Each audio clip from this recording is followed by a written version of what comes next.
یہ سورت ہود ہے، اس کی آیت نمبر 114 ہے۔ سورت کے آخر تک آپ اسے بڑے غور سے پڑھنا کہ اللہ اپنے بندوں پہ رحم کیسے کرتا ہے۔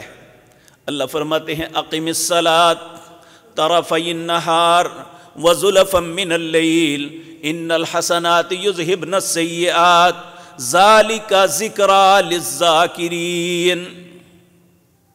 اقم الصلاۃ، اے میرے بندے صبح شام نماز ضرور پڑھنا، صبح ہو یا شام ہو۔ اقم الصلاۃ لدلوق الشمس الی غسق اللیل، جب دن کو یعنی یہ ظہر کے وقت جب سورج نصف النہار پہ رات کی طرف ڈھلتا ہے تو اس وقت بھی نماز پڑھنا، صبح بھی پڑھنا، شام بھی پڑھنا، دوپہر کو بھی پڑھنا، اور اس کے بعد وزلفا من اللیل، رات کے جوف میں بھی پڑھنا، یعنی فجر کی نماز، تہجد کی نماز، یہ بھی نمازیں پڑھنا۔ اگر ایسا کرو گے تو میں کیا کروں گا تمہارے ساتھ؟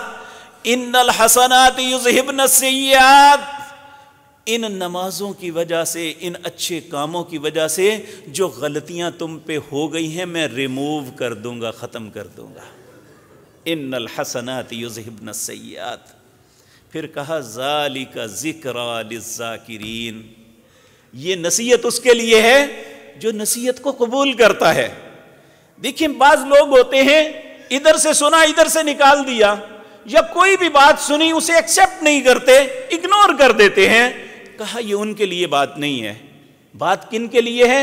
ذالک ذکریٰ للذاکرین، یہ نصیحت اس کے لیے ہے جو نصیحت کو ایکسیپٹ کرے گا، قبول کرے گا، غور کرے گا کہ میرے رب نے مجھ پہ کتنا احسان کیا ہے کہ وہ تھوڑی سی قیمت پہ میرے سارے گناہوں کو معاف کر رہا ہے۔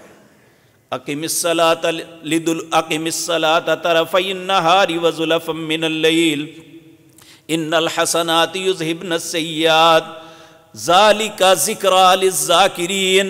پھر اللہ فرماتے ہیں وَاصْبِرْ فَإِنَّ اللَّهَ لَا يُضِيعُ أَجْرَ الْمُحْسِنِينَ۔ اے میرے پیارے بندے بس صبر کر، تو اللہ اچھے لوگوں کے اجر کو کبھی ضائع نہیں کرتا۔